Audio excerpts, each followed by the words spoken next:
project on Vicodin in the bloodstream and the concentration and how it changes, which can be graphed through a rational function.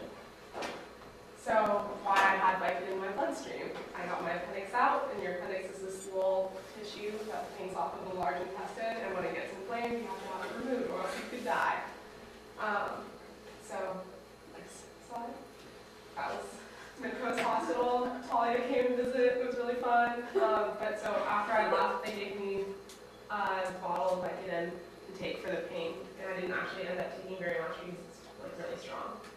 But so Vicodin is a combination of acetaminophen and hydrocodone, and basically it works in your central nervous system, and it depresses like your breathing and how. So it doesn't actually stop the pain; it just stops you from feeling it, which is kind of weird to think about because it's still there, but your brain receptors are turned off to it, which is really interesting.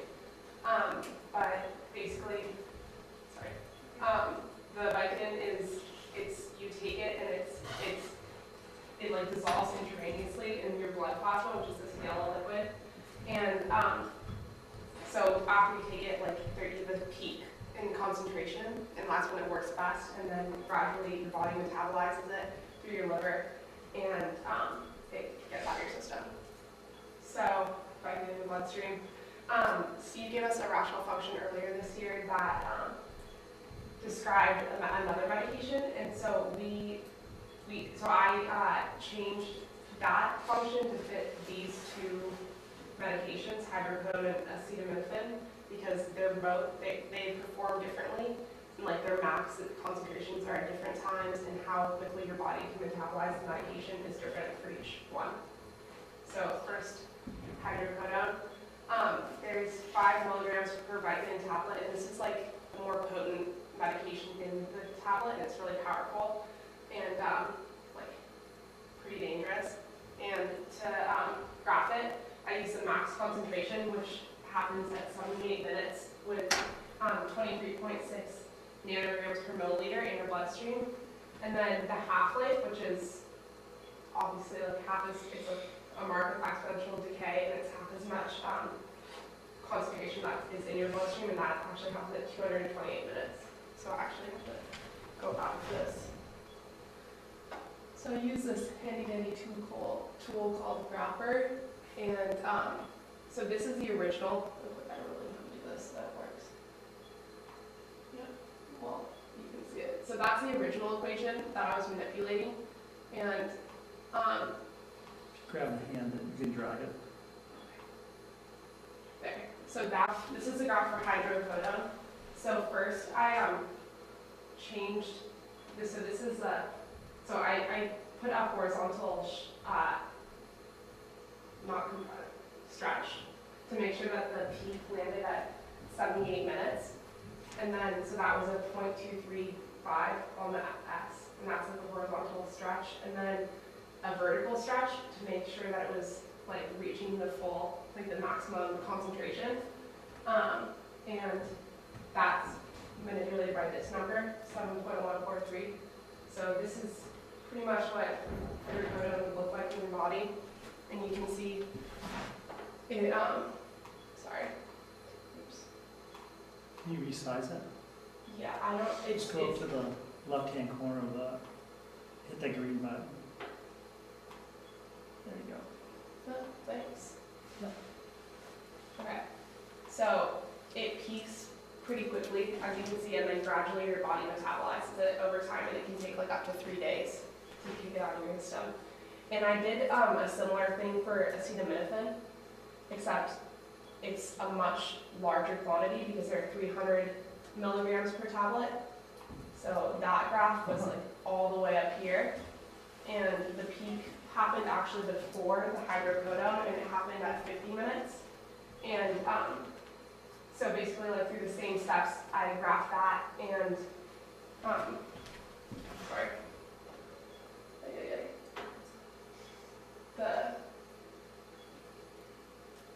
so the max concentration was at 50 minutes with 1,400 nanograms per milliliter, and the half-life was at 90 minutes with 7,000 nanograms per milliliter.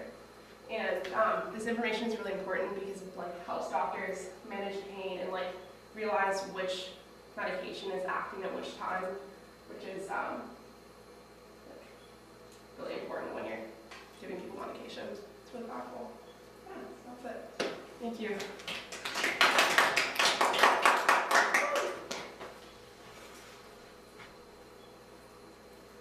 Yeah. Did you notice the slow half-life when you were actually taking Vicodin? Like, did it feel like it was taking over your head? Yeah, I only took it really in the hospital, and like, I just realized, you can feel, like, you feel it kick in, and it's just weird. I don't know, I didn't like it, yeah. You, like, your breathing slows, and you're just kind of out of it for like a couple hours. Yeah. And you said that it lasts in your body for 3 days. Yeah. So did you see that happening in your model, that it was actually lasting? Because I think your T was at your x-axis T, time. Yeah, my was x-axis is in T. What units? Minutes. Minutes. Yeah. Could you go back to that graph just for, sorry. So that's like 5,000 minutes, and like, I guess you could zoom in on. Yeah.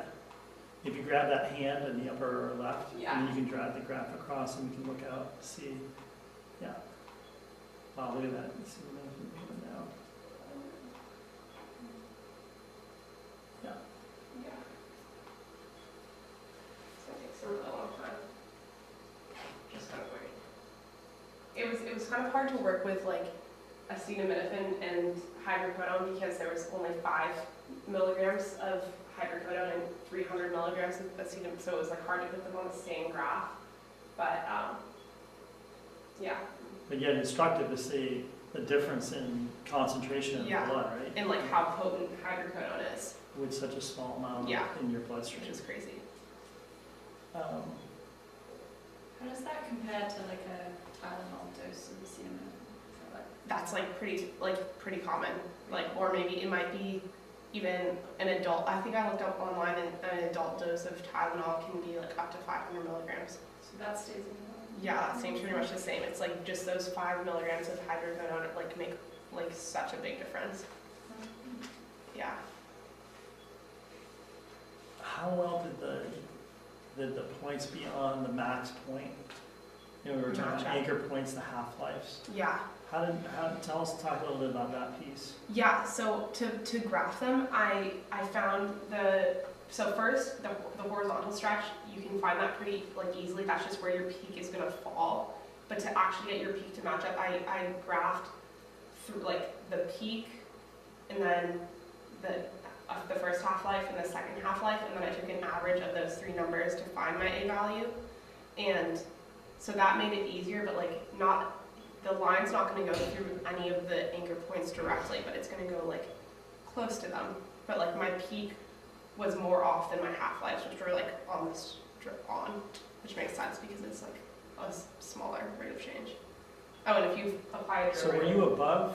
That's what was your curve above those points that tend to go above or below? It went it tended to go below on the peak, and then pretty much through on the half-lives. Right, but if you match the peak, Then you were above on. then I was above. Yeah. You were above. It was hard to get the slope on the right side to slow down. Big ideas. Maybe why it wasn't dropping as quickly as, in other words, the one that she modified, right? The concentration and the rational function was too high from the half-lives. Any ideas? Half-lives? Maybe it wasn't an exponential decay Yeah. model. Right, you know what I mean? We're using a rational function there to try and get it to decay at a half-life. Well, what's better at half-lives? Exponential, right? That's really a great place for half-life to take care of. So you could have had a piecewise. Yeah, I was thinking about that. Yeah, you were thinking. To do a parabola and then an inverse function. Yeah, right? Combine a piecewise function there, right? Maybe have it go up differently. Right? Yeah. Yeah, that's. Think about overdoses, right? Yeah, and like, I also found out just researching Vicodin, it's like, more people die from Vicodin overdoses than heroin and cocaine combined in the United States, which is like insane.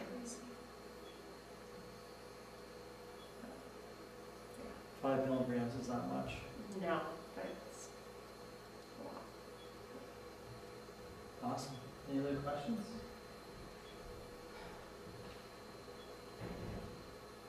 Well, thanks for coming today. Thanks for